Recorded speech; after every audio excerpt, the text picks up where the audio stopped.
Olá, pessoal, tudo bem com vocês? Como que vocês têm passado nessa quarentena aí? Então, como vocês já sabem, nossas aulas presenciais temporariamente estão suspensas, mas não vai ser por causa disso que a gente vai ficar sem estudar, né? Então, durante esse período, a gente continua tendo aula, continua tendo conteúdo, mas a gente vai passando por outras plataformas, tá certo? Então, o que eu vou pedir para vocês? Para não desanimarem. Eu sei que é uma fase de ansiedade, de angústia, tá todo mundo muito preocupado com essa situação, mas não desanima e aproveita para quem pode, tem que ficar em casa, né?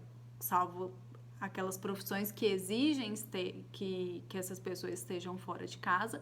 Mas quem está em casa, gente, aproveita para estudar, para pegar todo o conteúdo, pegar aquelas disciplinas que tem mais dificuldade, para dar uma revisada mesmo, tá certo? Com relação à minha disciplina, vocês sabem que eu estou à disposição de vocês lá na nossa sala de aula no Google Sala de Aula, tá bom? Qualquer dúvida, qualquer sugestão, qualquer coisa pode mandar lá que a gente conversa. Tá certo? Vamos continuar nossa aula então? Onde que a gente parou na última aula? Alguém lembra? Conversa com a professora daí, eu vou falando daqui, vocês vão respondendo daí, pode ser? Combinado? Onde que a gente falou na última aula? A gente falou sobre competência. O que é essa competência, professora? Eu posso chamar o juiz de incompetente? Posso, se essa incompetência dele for aqui na questão de jurisdição. Então, lembra que era a jurisdição? A jurisdição é o poder de dizer o direito, é dizer o direito. Quem diz o direito? O Estado. Por meio de quem? Do juiz. Então, por meio da competência, a gente vai distribuir essas atribuições da jurisdição. Então, um juiz, ele não vai exercer jurisdição de tudo, de todos os ramos do direito, de toda ação que for protocolada, ele não vai exercer a jurisdição dele naquele caso.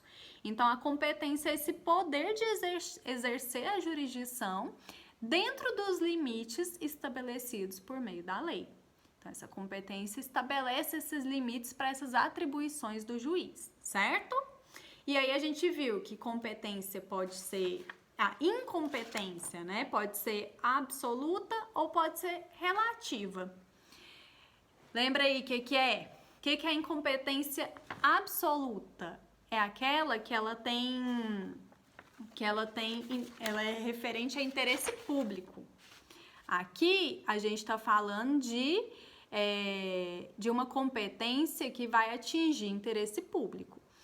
Quais são as incompetências absolutas, professora? Lembra lá, ó, o macete para vocês lembrarem. MPF são aquelas referentes à matéria, à pessoa e à função. O que é a matéria? Por exemplo, ajuizar ação civil lá na vara penal.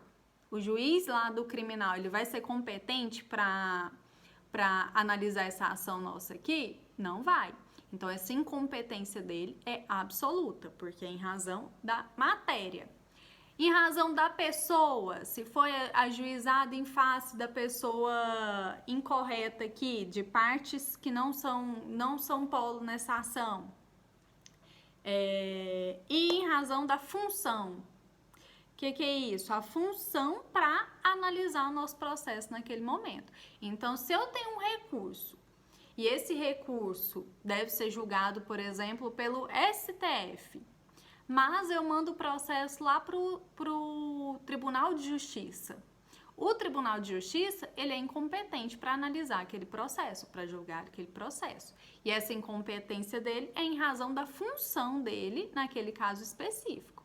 Então, o desembargador que receber esse processo, ele vai se declarar incompetente e vai remeter o processo lá para o STF, que é o juízo competente para julgar aquela ação.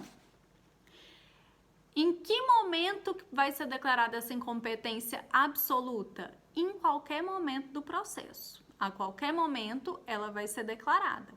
Por quem? Por qualquer uma das partes, pelo Ministério Público ou pelo juiz. Por quê? Lembra que eu falei que aqui a gente tá atendendo interesse público. Então, em qualquer momento que o juiz vê que naquele caso ele não é competente para julgar aquela ação, ele vai remeter o processo para o juízo competente. Ministério Público e as partes também. A qualquer momento podem levantar essa incompetência aí do juízo, certo? Absoluta. E a incompetência relativa, professora, qual que é o macete? TV, território e valor da causa. Aqui, a incompetência relativa, ela fere interesse particular. Então, não interfere para as outras pessoas. Pode interferir ou não para as partes daquele processo. Então, a incompetência relativa, ela não pode ser arguída a qualquer momento. Ela vai ser levantada pela parte prejudicada ali, pela parte ré, no momento em que ela apresentar a defesa dela.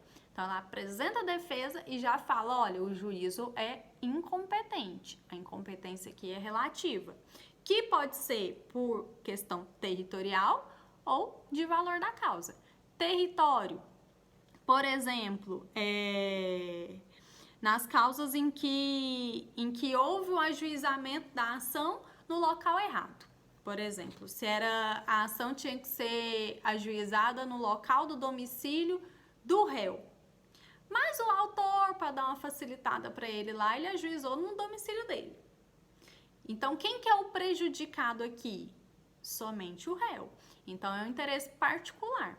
Em que momento que esse réu vai arguir essa incompetência relativa? Na defesa dele.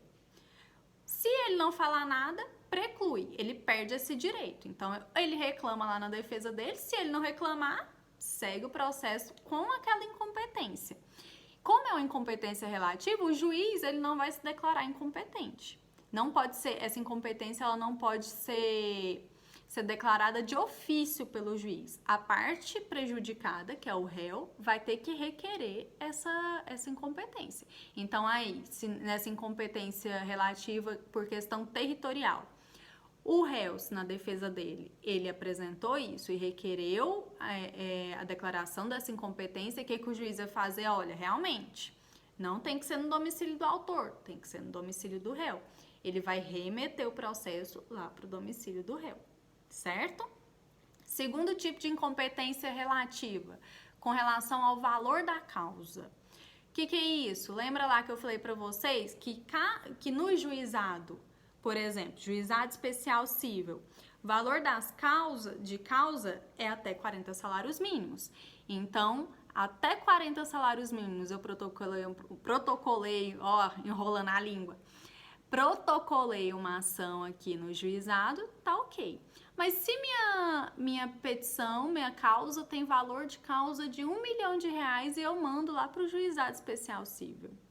O juiz, ele é competente para analisar essa minha causa? Ele não é. Aqui é uma incompetência relativa porque a gente está falando de questão de valor. O que eu posso fazer? Ou eu abaixo o valor aqui do meu valor de causa para adequar aquele juízo que eu protocolei, ou a gente vai remeter para o juízo competente, que vai ser uma vara cível, certo? Então, com relação a isso, a gente deu uma revisada no que já vimos nas últimas aulas, né? E aí, próximo ponto, conexão e contingência. Isso aí, vocês já deram a lida, né? Já fizeram atividade, já tá todo mundo sabendo. Conexão e contingência. Aqui, a gente está tratando da reunião de uma ou mais ações em um só processo para que a gente tenha um julgamento só. O que acontece? Há casos de ações em que se a gente não juntar todas elas num processo só, o que pode acontecer? Pode gerar prejuízos para as partes, pode gerar decisões conflitantes e também os juízes buscam economia processual. Vamos para um exemplo para entender essa possibilidade aí de reunião de uma ou mais ações em um só processo. Cadê meu desenho? Aqui, desenhei para vocês, ó, conexão. O que é a conexão? Vamos para um exemplo. Vamos comigo aí, pra vocês conseguirem formular o exemplo para entender exatamente o que é essa conexão e em quais casos que ela vai caber. A conexão, primeiro, vamos formular aqui um exemplo. Eu, Nayara, tenho um cavalo. E aí eu vendi esse cavalo para o João. Vendi, recebi o dinheiro dele, pronto. E eu vendi ao mesmo tempo, eu muito esperta, né, querendo ganhar dinheiro, vendi ao mesmo tempo esse cavalo pro Pedro. Então, vendi pros dois, mas eu não entreguei o cavalo para nenhum. O cavalo tá aqui comigo. Peguei o dinheiro do João, peguei o dinheiro do Pedro e não entreguei o cavalo para nenhum dos dois, certo? O João vai entrar com a ação contra mim. Para requerer o quê? A obrigação de fazer, de entregar o cavalo. Já que ele pagou, agora eu tenho que entregar o cavalo, correto? Aqui, quais são as partes do processo do João? Nayara e João. Qual que é a causa de pedir? Lembra o que é a causa de pedir? São os fatos, é o que aconteceu, qual a pretensão, o que gerou a pretensão da parte autora para ela ajuizar uma ação. Ele vai contar, ó, fiz um contrato de compra e venda com a Nayara e ela não me entregou o cavalo. Essa é a causa de pedir dele. Qual que é o pedido do João? Entregar o cavalo, certo? Conseguiram visualizar essa primeira ação? Deixa eu fazer aqui para vocês.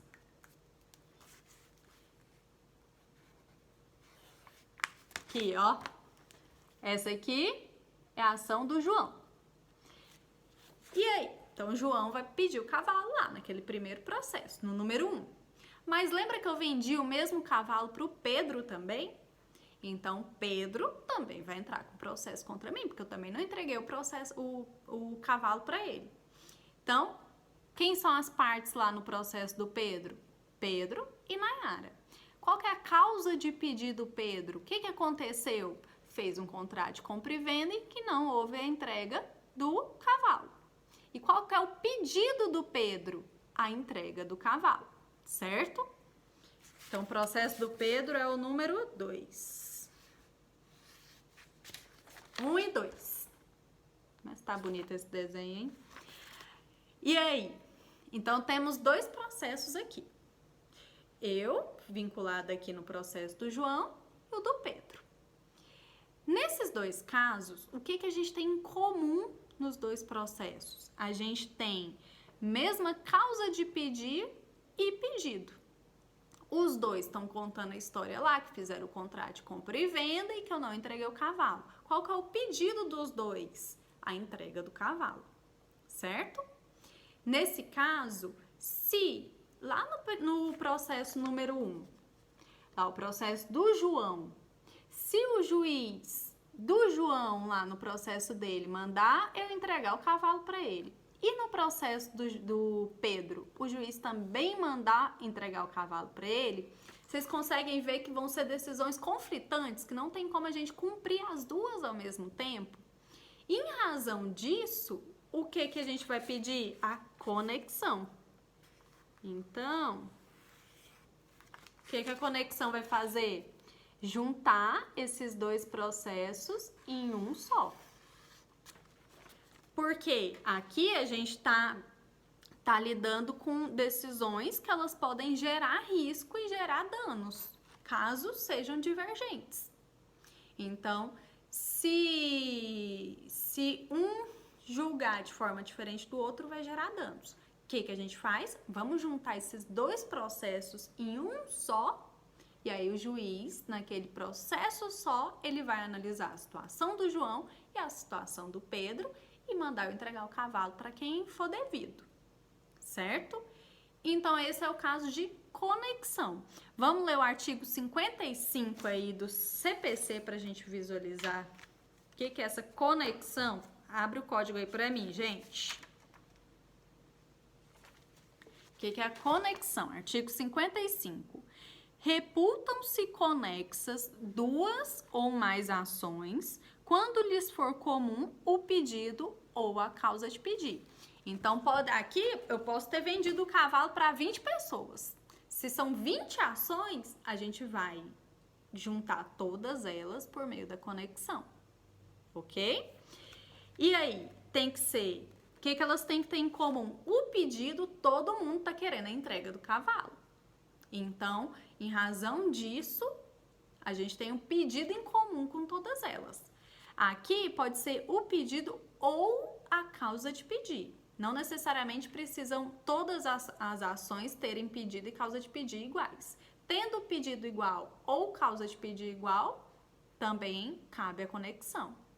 Essa conexão, ela é automática, professora? De imediato, todo mundo ajuizando a ação, vai juntar só num processo só? Não.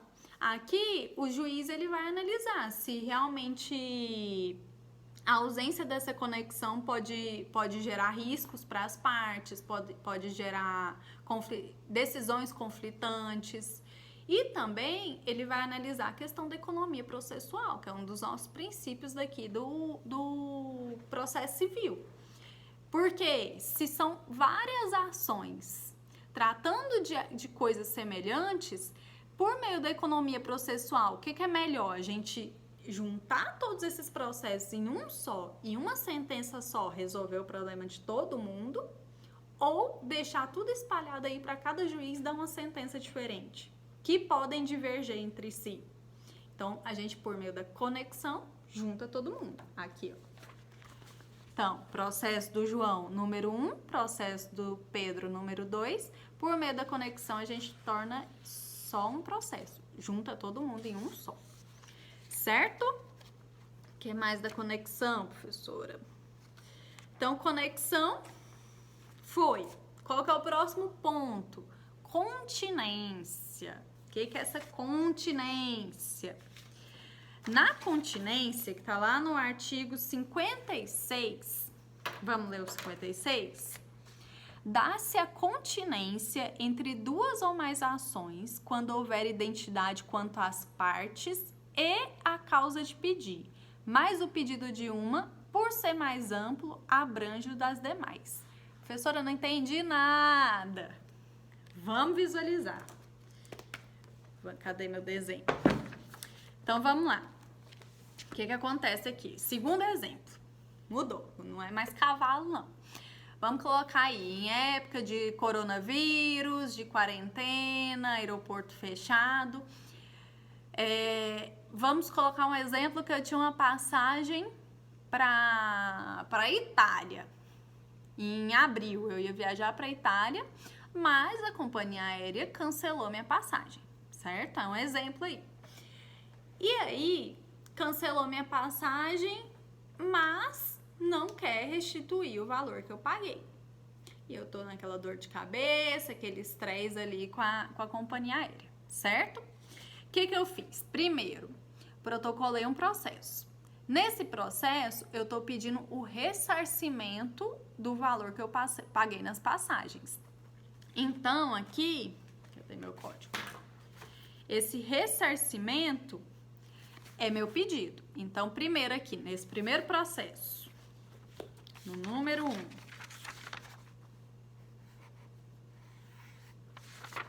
continência. No processo número 1, quem são as partes dele? Professora Nayara e companhia aérea.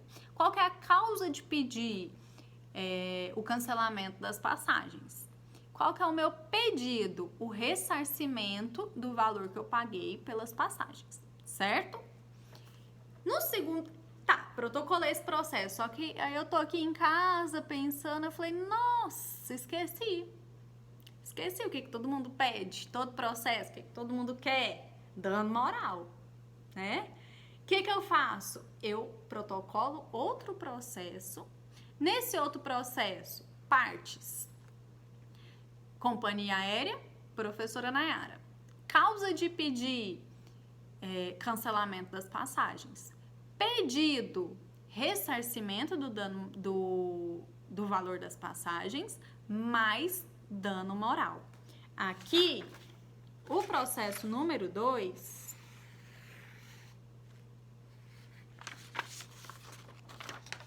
no processo número 2, a gente tem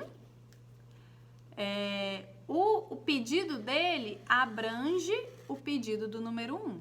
O número 1 era só ressarcimento do que eu paguei. No número 2 é o ressarcimento do que eu paguei mais o dano moral. Então, nesse caso, vamos ler o artigo 56 para a gente entender essa continência. Dá-se a continência entre duas ou mais ações quando houver identidade quanto às partes. Então, aqui as partes são as mesmas nos dois processos, certo? E a causa de pedir.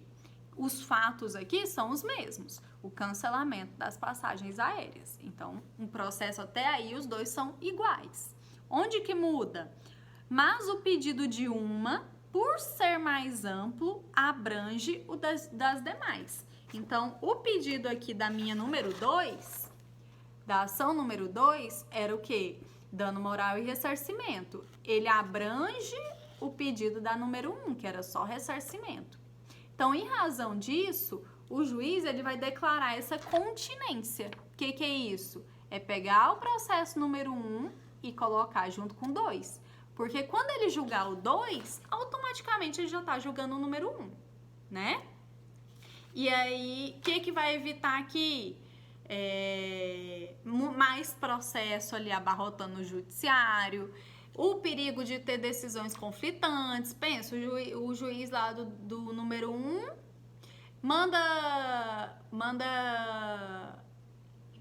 não considera que eu tenho que receber esse valor das passagens. E o do número 2 manda ressarcir o valor das passagens e pagar dano moral. São decisões diferentes sobre uma mesma causa de pedir, sobre o mesmo relato meu. Então, o que é mais fácil da gente fazer? Vamos juntar os dois processos em um só e um só juiz vai julgar aquilo ali, certo? Isso é continência, professora. Conseguiram visualizar as duas? Então, vamos só entender na conexão a mesma causa de pedir ou pedido. E na continência, a gente tem uma ação mais ampla que os pedidos dela abrangem da ação menor. Ok? O que mais? Então, tá bom. Conexão e continência foi. Mas aqui, eu tô falando pra vocês. A gente vai juntar em um processo só. Mas qual dos dois que vai julgar, então, ali na conexão? Lembra que a gente tem um processo do João e o processo do Pedro. A gente tem dois processos, dois juízes julgando aqueles dois processos.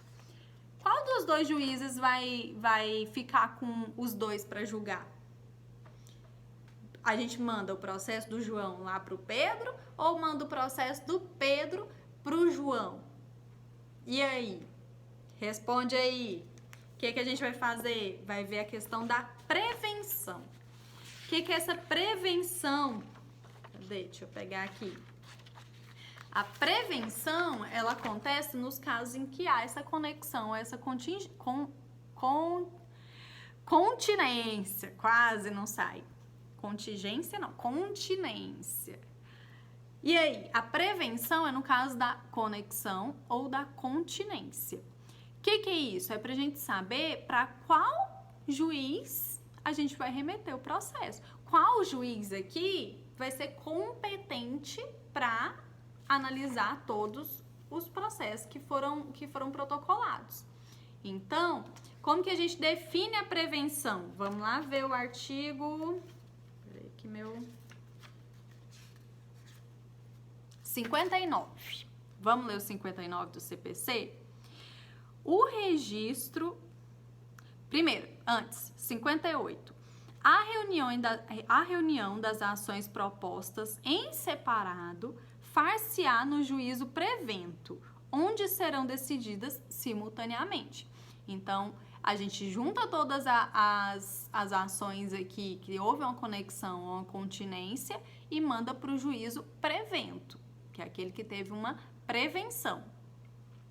Quem que é esse juiz? Está lá no 59. o registro ou a distribuição da petição inicial torna prevento o juízo. Então, para a gente saber quem que vai julgar aqui o processo, os dois processos ao mesmo tempo, se vai ser o do João ou o do Pedro, vai ser quem? O juiz que recebeu o processo primeiro. Então, quem ajuizou a ação primeiro vai puxar todos os outros processos para ele, certo? Então, se o João protocolou a petição dele primeiro, a petição inicial dele lá naquele juízo, o processo do Pedro estava aqui, ó, na segunda vara, por exemplo, do João, primeira vara civil, do Pedro, segunda vara civil.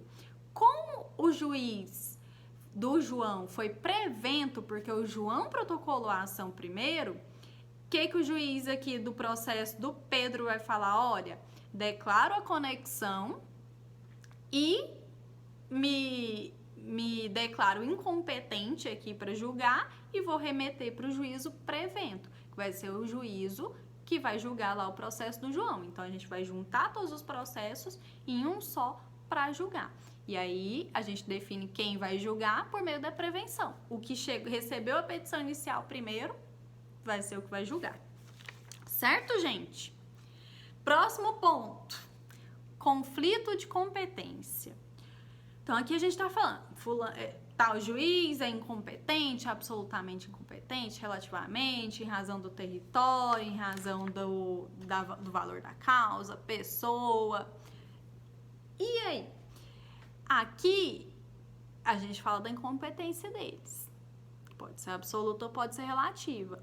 Mas pode acontecer, o que vez ou outra acontece, é de um juiz não concordar com o outro. De falar lá no processo do João e do Pedro, o juiz do processo do Pedro fala, olha, vamos remeter o processo aqui pro João, e o do João fala, não, quero processo, não. Fica para você. Eu sou incompetente para julgar esse processo. Aqui há o quê? Um conflito de competência, quando eles não entram num consenso, não entram num acordo ali de quem que é competente para julgar aquela ação. Fica passando um pro outro. E aí, primeiro, esse conflito que está lá no artigo 66 do CPC, cadê? 66, que trata sobre o conflito de competência, que é quando tem esse arranca-rabo aí entre magistrados. Fica um empurrando pro outro. Primeiro, quando um empurra pro outro, a gente fala que é um conflito negativo. O que é esse conflito negativo? Quando dois ou mais juízes se consideram incompetentes, atribuindo pro outro a competência. Então, o do João falou que ele é incompetente. O do Pedro falou que é incompetente. Eles ficam ali, ó, um empurrando pro outro. Ninguém quer processo. Ficam um empurrando.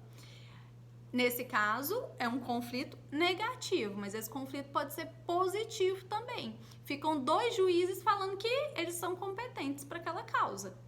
Então, os dois querem o processo. Cada um segura de um lado e fica aquela briga. E também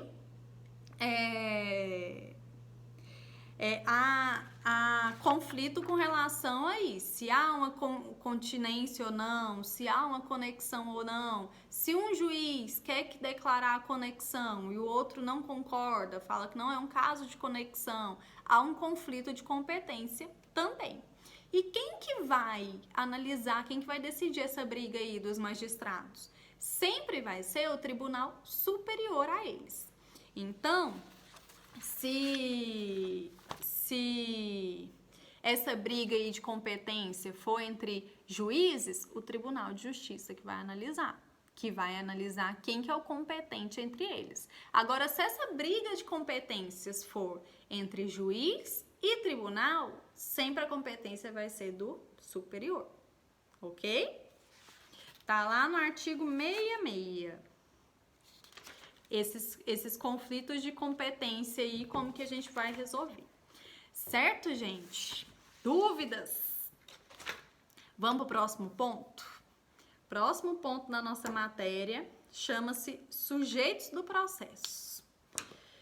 Primeiro, lembra que eu falei para vocês lá no semestre passado que é muito importante vocês se informarem sobre quais são as opções de carreira que vocês podem ter. E já, para aqueles que já se decidirem, já tiveram um direcionamento, já conduzir os estudos direcionados para aquilo ali que vocês querem. Significa que agora você já tem que ter certeza absoluta do que quer fazer? Não, todo mundo pode mudar de ideia. Mas o que é importante? A gente saber quais são as funções, qual a cartela de profissões que a gente pode exercer após se tornar bacharel em Direito, né? Então, é importante vocês saberem qual que é a função de cada membro aqui, de cada profissão que vocês podem exercer. E aí, aqui a gente vai entrar numa parte interessante, então, com relação a isso. A gente entra na parte de sujeitos do processo. O que é esse sujeito do processo? No processo, lembra quem são as partes no processo? A gente tem autor, réu e quem que vai julgar a ação? Quem que vai exercer a jurisdição? O Estado. Então, a gente tem uma tríplice aqui, ó. E aí, aqui, todo mundo que está envolvido aqui no processo, que está atuando, seja de forma ativa ou seja de forma passiva no processo, são sujeitos do processo. São as pessoas que estão participando daquilo ali. Quem são esses sujeitos do processo, professora? Autor, réu, advogados dessas partes, representantes dessas partes, assistentes dessas partes, todos são sujeitos aqui. Mas lembra que a gente tem também um terceiro polo aqui, que é o Estado. O Estado vai exercer a jurisdição por meio do juiz, certo? Então, a gente vai falar aqui desses sujeitos do processo. Vamos começar falando das partes, dos advogados, e a gente vai entrar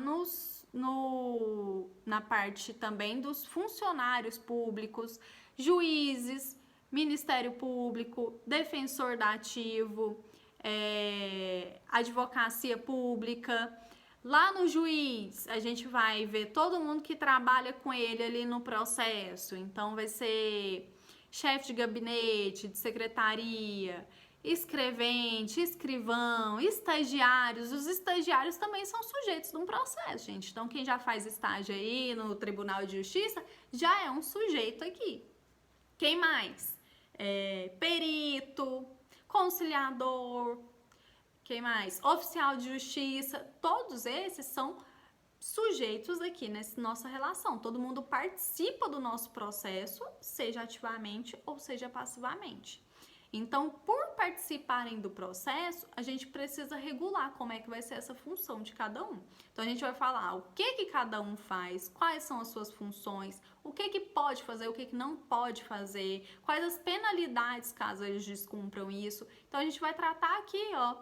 Então, vamos começar falando das partes. A gente vai falar do que o juiz, qual a atribuição do juiz, o que ele pode fazer, Ministério Público, defensores, todo mundo aqui, advogados, a gente vai falar um por um, tá certo? Então, vamos começar falando desses sujeitos principais aqui do processo, que é quem movimenta o processo, quem faz o processo acontece por causa de quem? Das partes. Então, a gente tem as partes aqui, que são aqueles polos da lide. O que é a lide? Conflito de interesses. Resistido pelas partes aqui, havendo uma pretensão resistida, né? Então, tem um conflito de interesses. O autor vai lá, ajuiza uma ação contra o réu.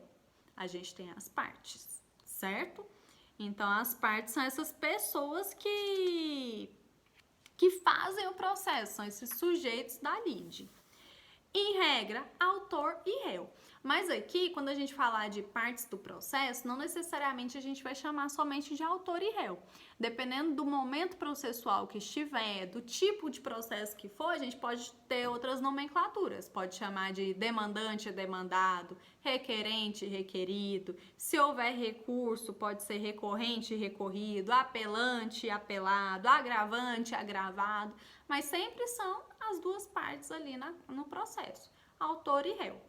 Certo, gente? Vamos pegar o código? pra gente ver quem que é esse povo todo aqui. Lá no artigo 70, a gente começa aqui o livro 3, Sujeitos do Processo, título 1, das partes dos procuradores. No artigo 70, a gente fala da capacidade processual. Toda pessoa que se encontre no exercício de seus direitos tem capacidade para estar em juízo. Aqui, lembra que a gente falou lá no Civil 1 sobre incapacidade absoluta, relativa e capacidade plena? Todo mundo que é plenamente capaz, absolutamente capaz, vai poder exercer aqui sua capacidade processual, ou seja, vai poder ser parte no processo. E se for incapaz, professora? Se for relativamente incapaz, se é uma criança, não pode ajuizar uma ação, então? Não é isso, né? O que vai acontecer? Lembra que a gente falou? Se é incapaz, ele vai ter um representante e se for relativamente incapaz, ele vai ter um assistente. Ele vai ser assistido ali pelos interesses dele. Então, o que vai acontecer? Vamos ler o artigo 71. O incapaz será representado ou assistido por seus pais, por tutor ou por curador na forma da lei. Então, se é incapaz, quem que é o incapaz? Menor de 16 anos. Ele vai poder sozinho ajuizar uma ação? Em regra, não. O que vai acontecer? Ele vai ser representado. Representado por quem? Pelos pais, qualquer um dos dois se forem casados, ou se forem divorciados, ele vai ser representado por aquele que tem a guarda dele. Então, se, por exemplo, é uma ação de pensão alimentícia, de alimentos, que a mãe tem a guarda da criança e quer ajuizar a ação contra o pai. Nesse caso, a criança, quem que está pedindo aqui a pensão? É a criança, que é quem tem o direito a recebê-la. Mas ele pode sozinho protocolar uma ação? Ele tem capacidade processual? Ele não tem. Então, ele precisa de um representante. Esse representante vai ser a mãe. Então, a mãe, representando esse menor, vai ajuizar a ação contra o pai. Então, às vezes a gente fala, a mãe está pedindo dinheiro para o filho. A mãe que está pedindo. Não é. Quem pede aqui, quem é a parte no processo, é a criança, é o menor. Ele só está sendo representado, nesse caso, pela mãe. Então, ele pode ser representado pelos pais. Na ausência dos pais, ele vai ser nomeado um tutor para ele ou um curador, certo? Que é o caso do incapaz. Está lá no artigo 7.2. O juiz nomeará curador especial ao, inciso 1º, incapaz, se não tiver representante legal. Quem que é o representante legal aqui do incapaz? Os pais. Ou se os interesses deste colidirem com os daquele enquanto durar a incapacidade. E o inciso 2º falou do réu preso. O réu preso, ou aquele réu que ele foi citado por edital, enquanto ele não constituiu o advogado, o juiz vai nomear um curador para ele, que vai ser alguém para representá-lo ali dentro do processo. Certo? Ele não pode ficar sem defesa. E esse advogado vai ser um defensor público. Então, se ele não está sendo representado por ninguém ali naquele processo, ele está preso ou ele foi citado por edital, ele não ingressou aqui no nosso processo, o juiz nomeia um defensor público que vai fazer a defesa dele aqui. Porque é um direito dele ter essa defesa. Próximo ponto, professora. Então, tá. Eu sou maior de idade, eu tenho capacidade processual. Posso ajuizar a ação que eu quiser, sozinha, porque eu posso ser parte aqui no processo tranquilamente. O que a gente aprendeu no direito? O que a gente mais tem? Exceção. Qual que é a exceção aqui? Marido e esposa. Aqui, para quem é casado não tem capacidade processual plena, não.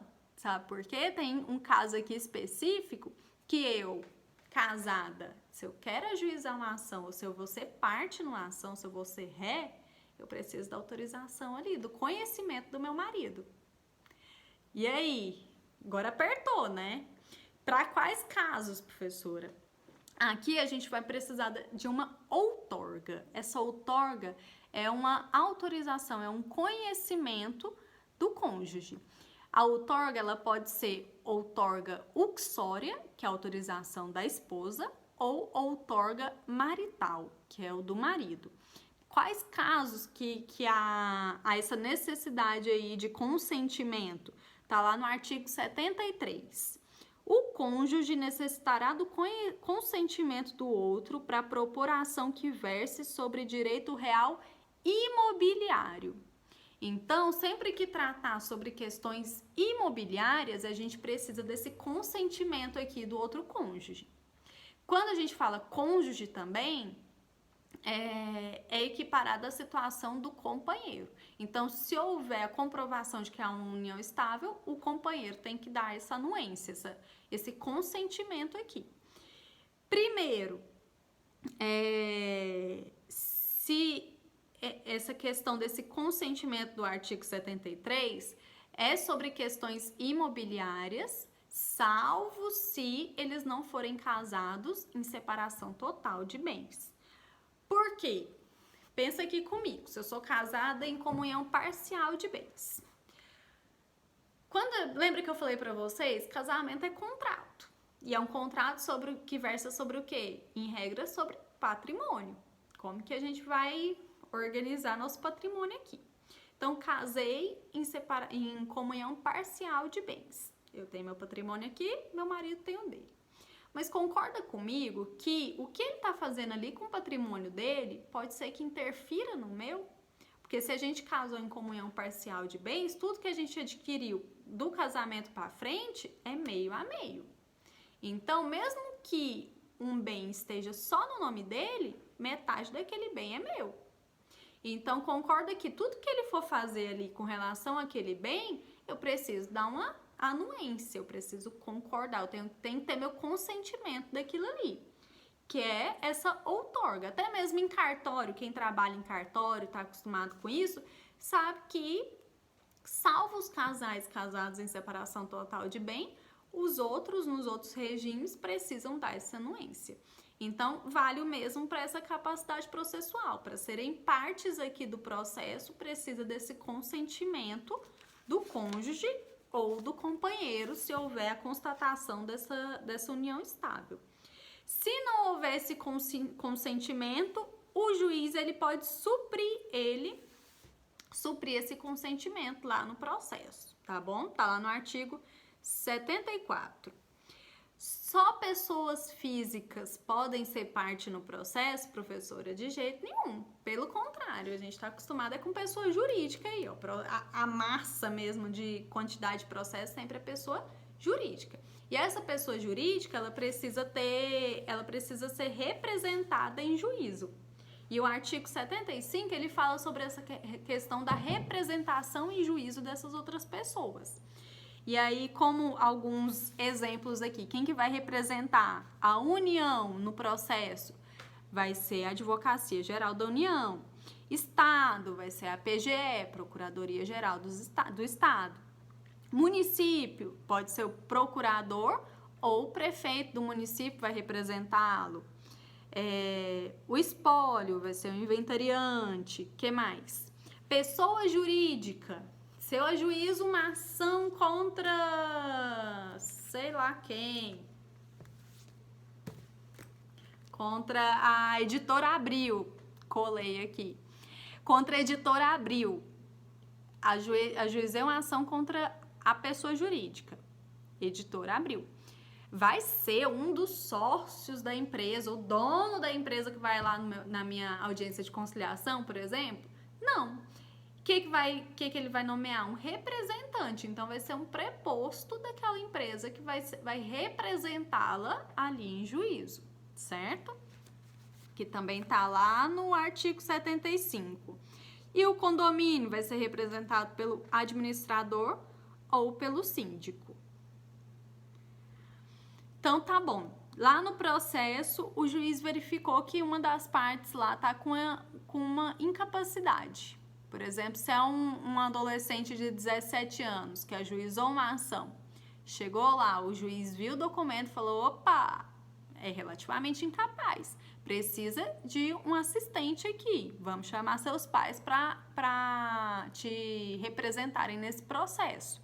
Nesse caso, que está no artigo 7.6, verificada essa incapacidade processual, o que o juiz vai fazer? Vai intimar aquela parte para ela resolver esse problema, sanar esse vício no processo.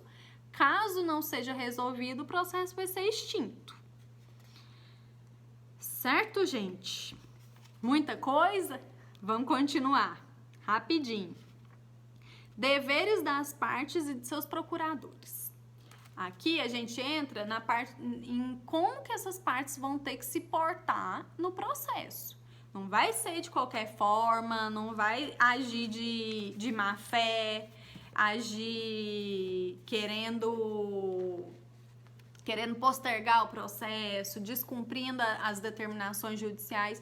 Isso não pode. E isso está previsto lá no artigo 77. O que ele fala? Que são deveres das partes, de seus procuradores, então é dever do advogado também, e de todos aqueles que de qualquer forma participem do processo. Quais são esses deveres? Entre eles, falar a verdade, expor a verdade em juízo. Lembra que quando a testemunha vai prestar o depoimento dela, ela presta um compromisso de falar a verdade. E caso não fale, ela vai arcar com consequências criminais por descumprir essa obrigação dela aqui no processo. O que mais? Inciso 2º, não formular pretensão ou de apresentar defesa quando cientes de que são destituídas de fundamento. Isso aqui entra naquela questão de que o pessoal é criativo, né? Inventa, enche linguiça. Isso aqui também fere os deveres dessas partes no processo. O que mais? Não produzir provas ou não praticar atos inúteis ou desnecessários da declaração à defesa do direito. Então, é ficar ali produzindo prova desnecessária, que não tem nada a ver com o processo. O que isso gera? Uma demora mais ainda no processo. É a gente movimentar todo o judiciário ali para aquela enrolação toda desnecessária. Outro ponto, o que eles têm que fazer? Cumprir com exatidão as decisões judiciais. O que é isso? O juiz mandou, tem que cumprir. Juiz mandou tirar o nome do Serasa, a parte tem que cumprir. Se ela não cumprir, ela vai arcar com penalidades em razão desse descumprimento aí, em razão de não exercer esse dever processual no processo. O que mais? E aí, então, no caso de descumprimento desses deveres, a gente considera que há um ato atentatório à dignidade da justiça. Confirmando que há um ato atentatório à dignidade da justiça, esse exemplo aí. Eu fui negativada indevidamente por uma empresa, entro com a ação, e aí o juiz manda a empresa, olha, retira a negativação aí do CPF da professora em 5 dias. Tem a decisão, há uma intimação, e se a empresa simplesmente não cumpre, fica ali postergando, enrola, foi intimada e não cumpre aquela decisão judicial, a gente considera que há um ato atentatório à dignidade da justiça, porque há um descumprimento aqui do que foi determinado judicialmente. O que vai acontecer com essa empresa? Onde que dói? Onde que faz o povo cumprir? No bolso, né? Tá lá no parágrafo 2º. A gente vai aplicar uma multa. Nos casos de ato atentatório à dignidade da justiça, vai caber uma multa. E essa multa é de quanto, professora? Até 20% do valor da causa. Então, se meu valor da causa é de R$100 mil, 20%, R$20 mil aí de multa para essa parte que descumprir essa decisão judicial, certo? Que mais? Artigo 78. Lembra que eu falei para vocês que a gente brincou lá em sala de aula, que eu perguntei para vocês se eu posso chamar o juiz de incompetente? Posso falar, juiz, o senhor é um incompetente. Teve gente que falou que eu posso, teve gente que falou que eu não posso. Se eu tiver lá me referindo à questão da incompetência absoluta, relativa, fundamental, posso chamar o juiz de incompetente. Isso eu posso. Se for lá nesse exemplo da incompetência processual, lá que ele não tem competência para exercer a jurisdição naquele caso, aí eu posso. Mas e se eu chamo o juiz lá de incompetente no meio da audiência, porque eu tô achando que ele não tá fazendo a audiência da forma correta, ele tá prejudicando meu cliente, ou meu próprio cliente chama ele de incompetente. Nesse caso, eu tô ofendendo o magistrado, né? Tô ofendendo o juiz, que a gente popularmente chama de juju. Tô ofendendo o juju, chamei ele de incompetente na audiência. O que acontece comigo? Saio presa da audiência, gente, saio escorraçada, perdi meu processo, nunca mais posso ajuizar ação nenhuma que caia naquele juiz lá, porque lascou pra mim. Vamos ler o artigo 78? O que o artigo 78 fala? É vedado às partes, a seus procuradores, aos juízes, aos membros do Ministério Público e da Defensoria Pública e a qualquer pessoa que participe do processo empregar expressões ofensivas nos escritos apresentados. Então, aqui, todo mundo está proibido de ofender qualquer uma das partes. Aqui a gente tem que agir com respeito, com probidade. Então, se for de forma escrita, qualquer petição que a gente ali ofenda o juiz, não só o juiz, Ministério Público, qualquer uma das partes aqui desse processo, qualquer um dos sujeitos desse processo, vai caber uma penalidade. Então, não posso lá no calor do momento chamar o juiz de incompetente. O que vai acontecer? Parágrafo 1º do artigo 78. Quando expressões ou condutas ofensivas forem manifestadas oral ou presencialmente, o juiz advertirá o ofensor de que não as deve usar ou repetir, sob pena de lhe ser cassada a palavra. Então, na audiência, eu ofendi uma das partes, eu ofendi o Ministério Público, o que vai acontecer? Eu vou levar uma bronca do juiz. O juiz vai acabar comigo ali, a gente morre de vergonha. Primeiro, ele faz essa advertência oral, sob pena de eu não poder falar mais ali na audiência, certo? Então, quando ocorre de forma oral. Parágrafo 2º. De ofício ou a requerimento do ofendido, o juiz determinará que as expressões ofensivas sejam riscadas e, a requerimento do ofendido, determinar a expedição de certidão com o inteiro teor das expressões ofensivas e a colocará à disposição da parte interessada. Então, se lá no meu processo o réu ele ofendeu o meu cliente, que é a parte autora, se lá na petição falou palavras ofensivas, o que o juiz vai mandar fazer? Riscar tudo ali no processo onde tá ofendendo, e aí ele vai fazer uma certidão falando, olha, o réu falou isso de você, aquela certidão fofoqueira. E aí, eu, representando meu cliente, a parte autora, eu posso tomar as medidas cabíveis, eu posso ajuizar outra ação de dano moral, pedir uma reparação civil em razão dessas ofensas dele. Certo, gente? Dúvida até aqui? Manda pergunta aí pra mim que a gente vai conversando. Eu sei que é muito conteúdo, é muita informação de uma vez, mas eu tô lá no portal mesmo pra gente solucionar essas dúvidas aí. Aproveita para estudar.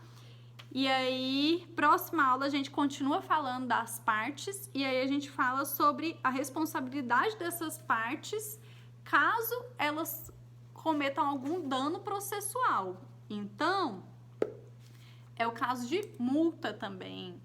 Se eu, lá no exemplo de eu atrasei para cumprir a obrigação determinada, a gente vai ver quais as consequências disso, quais são esses danos patrimoniais, danos processuais que eu posso cometer aqui no processo, tá bom? Vamos continuar semana que vem. Um abraço a todos, bons estudos e boa quarentena. Fique em casa, pelo amor de Deus, quem pode.